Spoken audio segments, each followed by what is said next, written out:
الحمد لله الذي شرفنا على سائر الأمم برسالة من اختصه من بين الأنام بجوامع الكلم وجواهر الحكم صلى الله تعالى على خير خلقه محمد وآله وصحبه وبارك وسلم ما نطق اللسان بمدحه ونسخ القلم أما بعد فأعوذ بالله من الشيطان الرجيم شهر رمضان الذي أنزل فيه القرآن هدى للناس وبينات من الهدى والفرقان فمن شهد منكم الشهر فليصم ومن كان مريضا أو على سفر فعدة من أيام أخر يريد الله بكم اليسر ولا يريد بكم العسر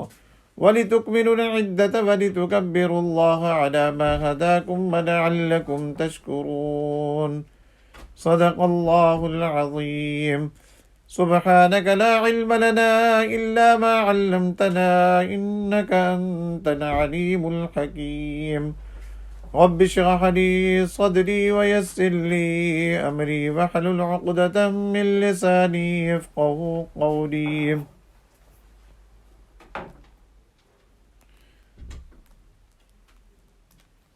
حق تعالی نے رمضان المبارک کا ذکر کرتے ہوئے فرمایا کہ اس مہینے میں قرآن مجید نازل ہوا ہے، اس لیے قرآن کو اور رمضان کو آپس میں گہرا تعلق ہے۔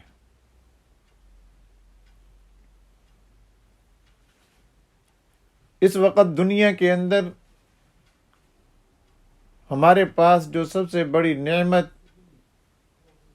اور سب سے بڑا انعام، حق تعالی کا سب سے بڑا احسان ہمارے اوپر یہ ہے کہ قرآن مجید جیسی نعمت ہمارے پاس موجود ہے۔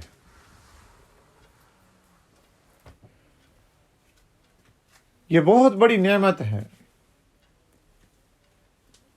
یہ حق تعالی کا ہمارے اوپر بہت بڑا احسان ہے۔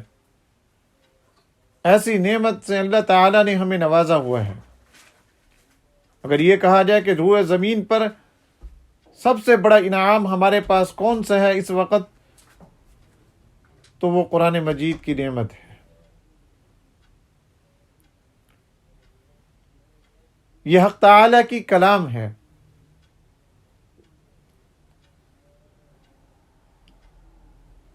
حق تعالی نے خود گویا کہ اس کی تلاوت فرمائی ہے۔ اس لیے حدیث میں آتا ہے کہ جس وقت ابھی آسمان اور زمین بھی حق تعالی نے پیدا نہیں کیے تھے، 1000 سال پہلے سورۃ طٰہٰ اور سورۃ یاسین کی تلاوت کی، تو تلاوت سن کر فرشتوں نے کہا طوبیٰ لأمۃ، کہ وہ امت خوش قسمت ہے، مبارک باد کی مستحق ہے جس پر یہ قرآن مجید نازل ہوگا۔ وہ زبانیں مبارک باد ہیں، مبارک خوش قسمت ہیں جو ان کی تلاوت کریں گی، اور وہ سینے بھی خوش قسمت ہیں، مبارک باد کے مستحق ہیں جو اس کتاب کو اپنی سینے میں محفوظ کریں گے۔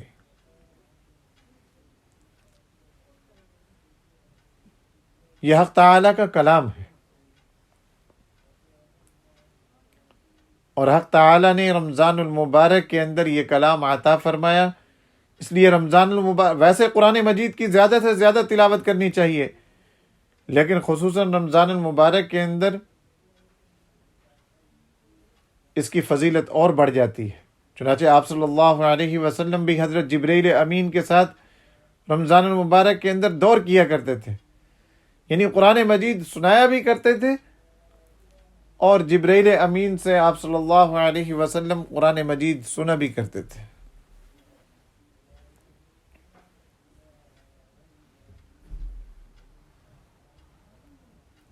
یہ ہمارے پاس عجیب دولت ہے، جس کو دیکھنا بھی ثواب ہے، جس کا چھونا بھی ثواب ہے، جس کو سینے کے ساتھ لگانا بھی ثواب ہے، جس کی تلاوت کرنا تو کیا ہی کہنے، کتنے اجر کی چیز ہے۔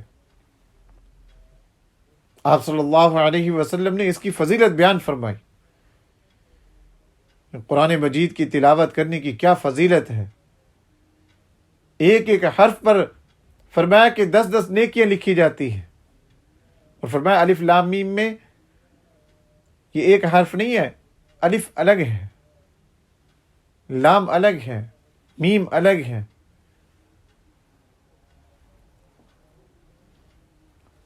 آپ صلی اللہ علیہ وسلم نے قرآن مجید کی فضیلت بیان کرتے ہوئے عجیب بات ارشاد فرمائی۔ آپ صلی اللہ علیہ وسلم نے فرمایا خیرکم من تعلم القرآن وعلمہ، تم میں سے سب سے بہترین، یا آپ صلی اللہ علیہ وسلم اپنی زبان اقدس سے سند دے رہے ہیں۔ دنیا والے کوئی کسی کو بہترین کہتا ہے، کوئی کہتا ہے میں سب سے بہترین کام کر رہا ہوں، وہ کہتا ہے میں سب سے بہترین کام کر رہا ہوں، ہر ایک کا یہی دعویٰ ہے کہ میرا کام سب سے بہترین کام ہے۔ لیکن آپ صلی اللہ علیہ وسلم نے فرمایا کہ تم میں سے سب سے بہترین کام، بہترین لوگ کون ہیں؟ فرمایا خیرکم من تعلم القرآن وعلمہ، جو قرآن مجید سیکھے بھی صحیح اور قرآن مجید سکھائے بھی صحیح۔ قرآن مجید کا سیکھنا یہ سب سے، آپ صلی اللہ علیہ وسلم فرما رہے تم میں سے یہ سب سے بہترین لوگ ہیں جو قرآن مجید سیکھتے ہیں۔ اللہ اکبر۔ اس میں آپ صلی اللہ علیہ وسلم نے یہ نہیں فرمایا وہ چھوٹا بچہ ہو، وہ بڑا ہو، جوان ہو، بوڑھا ہو، کوئی بھی ہو۔ اب ہماری عمر جب بڑھ جاتی ہے تو ہم کہتے ہیں اب ہم اگر قرآن مجید سیکھیں گے اور سکھانے والا ہمیں قاعدے سے پڑھائے گا تو ہمیں کتنی شرم آئے گی۔ یہ شرم کی بات نہیں ہے، یہ اعزاز کی بات ہے۔ یہ اعزاز حق تعالی جس کو جس وقت چاہیں عطا فرما دے۔ آپ صلی اللہ علیہ وسلم اپنی زبان اقدس سے یہ اعزاز دے رہے ہیں، سند دے رہے ہیں، یہ سرٹیفکیٹ دے رہے ہیں۔ کیا فرمایا کہ خیرکم، تم میں سے سب سے بہترین لوگ وہ ہیں جو قرآن مجید سیکھتے ہیں۔ اب ایک بوڑھا شخص قرآن مجید سیکھنا شروع کر دے تو یاد رکھے جس وقت وہ قرآن مجید سیکھ رہا ہے وہ اپنے آپ کو گھٹیا نہ سمجھے، یہ نہ سمجھے کہ اچھا میں اس عمر میں آ کر قرآن مجید سیکھ رہا ہوں تو لوگ کیا کہیں گے۔ لوگوں کی پرواہ نہ کرے، یہ دیکھے کہ ہمارے آقا نامدار صلی اللہ علیہ وسلم نے مجھے کیا کہا ہے۔ آپ صلی اللہ علیہ وسلم نے فرما دیا اپنی زبان اقدس سے تم میں سے یہ بہترین لوگ ہیں، چاہے وہ بڑھاپے میں سیکھ رہا ہے، چاہے وہ جوانی میں سیکھ رہا ہے، چاہے وہ بچپن میں سیکھ رہا ہے۔ یہاں آپ صلی اللہ علیہ وسلم نے یہ نہیں فرمایا کہ اگر تم میں سے کوئی بچہ قرآن مجید سیکھے تو وہ سب سے بہتر ہے، کوئی جوان سیکھے تو وہ سب سے بہتر ہے، کوئی بوڑھا سیکھے تو وہ سب سے بہتر ہے، بلکہ فرمایا جو بھی تم میں سے قرآن مجید سیکھ رہا ہے میں گارنٹی دے رہا ہوں، میں اپنی زبان سے یہ بتا رہا ہوں کہ دنیا کے اندر اس وقت جتنے بھی لوگ ہیں یہ لوگوں میں سے سب سے بہتر آدمی ہے جس نے قرآن مجید سیکھنا شروع کر دیا، اور پھر سیکھنے کے بعد اگر وہ سکھانا بھی شروع کر دے، آگے لوگوں کو پڑھانا بھی شروع کر دے، بتانا بھی شروع کر دے، تو پھر اس کی فضیلت اور بڑھ جاتی ہے۔ من تعلم القرآن وعلمہ، قرآن مجید سیکھے اور قرآن مجید سکھائے۔ اس لیے قرآن مجید جس وقت بھی زندگی میں موقع مل جائے کہ آپ قرآن مجید سیکھنا ہے، شرم نہیں کرنی، بلکہ یہ سمجھنا ہے کہ میں آپ صلی اللہ علیہ وسلم کے کہنے کے مطابق سب سے بہترین آدمی بننے جا رہا ہوں، کیونکہ جو کچھ آپ صلی اللہ علیہ وسلم نے فرمایا وہ حق اور سچ ہے۔ اور پھر دوسری بات یہ ہے کہ قرآن مجید تو ہمیں پڑھنا بھی آنا چاہیے، کیونکہ حق تعالیٰ نے فرمایا یتلو علیہم آیاتہ، وَيُعَلِّمُهُ الْكِتَابَ وَالْحِكْمَةَ وَيُزَكِّيهِمْ۔ آپ صلی اللہ علیہ وسلم کے حق تعالیٰ نے 4 کام بتائے، ان میں سے پہلا کام یہ کہ قرآن مجید آپ سکھائیں، آپ کی قرآن مجید کی تلاوت کریں۔ قرآن مجید کی تلاوت کرنا یہ قرآن مجید کا پہلا حق ہے کہ ہمیں قرآن مجید پڑھنا آئے۔ پھر دوسرا یہ کہ قرآن مجید کو ہم سمجھیں کہ قرآن مجید ہمیں کیا کہہ رہا ہے۔ پڑھنا سب سے پہلے ضروری ہے کہ قرآن مجید کی تلاوت آنی چاہیے، اتنی تلاوت جس سے انسان نماز پڑھ سکے، یہ تو فرض ہے۔ اور پورے قرآن مجید کی تلاوت یہ بھی ہمیں آنی چاہیے۔ قرآن مجید پورا کا پورا حق تعالیٰ کا کلام ہے، حق تعالیٰ کی کتاب ہے۔ حق تعالیٰ نے ہمیں یہ کتاب عطا فرمائی ہے جو سب سے بہترین ہے۔ اس لیے قرآن مجید کی تلاوت سیکھتے ہوئے کسی قسم کی کوئی ہمیں درمیان میں رکاوٹ نہیں ہونی چاہیے۔ قرآن مجید کی تلاوت سیکھیں حق تعالیٰ کی محبت کی خاطر۔ قرآن مجید سے قرآن مجید کی تلاوت کرنے سے حق تعالیٰ کا قرب نصیب ہوتا ہے، انسان حق تعالیٰ کے قریب ہوتا ہے۔ اور پھر رمضان المبارک کے اندر تلاوت کرنے کا موقع ملے، پھر تو اللہ تعالیٰ کا قرب اور زیادہ بڑھ جاتا ہے۔ تو جس چیز سے حق تعالیٰ کا قرب بڑھے، حق تعالیٰ کی نزدیکی ملے، انسان حق تعالیٰ کے قریب ہو، یہ کتنا بڑا انعام ہے۔ آپ صلی اللہ علیہ وسلم نے فرمایا کہ ایک آدمی قرآن مجید پڑھنے کے اندر مشغول رہتا ہے، قرآن مجید پڑھنے کے اندر مصروف رہتا ہے، اور اتنا مصروف رہتا ہے کہ مصروف رہنے کی وجہ سے اس کو دعا کرنے کا موقع ہی نہیں ملتا، حق تعالیٰ سے مانگنے کا موقع ہی نہیں ملتا۔ صبح بھی قرآن کی تلاوت ہو رہی ہے، شام کے وقت بھی قرآن کی تلاوت ہو رہی ہے، دوپہر کے وقت بھی قرآن کی تلاوت ہو رہی ہے، رات کے وقت بھی قرآن کی تلاوت ہو رہی ہے۔ قرآن کے اندر اتنا مصروف ہے، قرآن سیکھنے کے اندر، قرآن پڑھنے کے اندر، قرآن کی تلاوت کرنے کے اندر، قرآن کو سمجھنے کے اندر اتنا زیادہ مصروف ہے کہ اس کو ہاتھ اٹھانے کا موقع ہی نہیں ملتا، دعائیں کرنے کا موقع ہی نہیں ملتا، حق تعالیٰ کے سامنے اپنی ضرورت پیش کرنے کا موقع ہی نہیں ملتا، اتنا مصروف ہو گیا ہے۔ فرمایا کہ من شغلہ القرآن عن ذکری و مسئلتی، یہ حدیث قدسی ہے۔ حدیث قدسی کہتے ہیں، آپ صلی اللہ علیہ وسلم اپنے الفاظ میں بیان کرتے ہیں، لیکن فرماتے ہیں کہ یہ بات حق تعالیٰ نے فرمائی ہے۔ چنانچہ اس میں بھی آپ صلی اللہ علیہ وسلم نے فرمایا یقول الرب تبارک و تعالی، حق تعالیٰ یہ ارشاد فرما رہے ہیں۔ حق تعالیٰ کیا ارشاد فرما رہے ہیں؟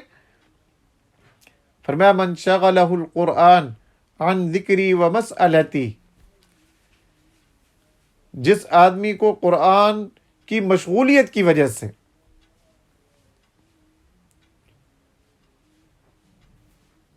نہ میرے ذکر کی فرصت اس کو ملتی ہے اور نہ ہی میرے سے مانگنے کی فرصت اس کو ملتی ہے، وہ کوئی اور کام نہیں کر سکتا، اسی میں مصروف ہے۔ فرمایا اعطیتہ افضل ما اعطی السائلین، فرمایا کہ جتنے بھی دنیا کے اندر مانگنے والے ہیں، ان مانگنے والوں سے میں اس کو بہترین، سب سے افضل عطا کرتا ہوں۔ مانگنے والے کتنے بڑے وقت کے ولی ہوں، کتنے بڑے وقت کے قطب اور اقطاب ہوں، اولیاء اللہ ہوں، وقت کے ابدال ہوں، وہ بیٹھے حق تعالیٰ سے مانگ رہے ہیں، لیکن ایک آدمی قرآن کے اندر مصروف ہے اور مصروفیت کی وجہ سے اس کو مانگنے کا موقع ہی نہیں ملتا، ہاتھ اٹھانے کا موقع ہی نہیں ملتا۔ آپ صلی اللہ علیہ وسلم فرما رہے ہیں کہ حق تعالیٰ فرماتے ہیں، حق تعالیٰ کا یہ فرمان ہے کہ قرآن کی مصروفیت کی وجہ سے، قرآن کی مشغولیت کی وجہ سے اگر کسی آدمی کو میرے سے مانگنے کا موقع نہیں ملتا، تو جتنے بھی مانگنے والے ہیں، جتنے بھی ہیں مانگنے والے، وہ وقت کے کتنے بڑے بڑے ولی کیوں نہ ہوں، وقت کے ابدال کیوں نہ ہوں، جن کی دعائیں قبول ہوتی ہیں وہ مستجاب الدعوات ہی کیوں نہ ہوں، ان کو جو کچھ میں عطا کر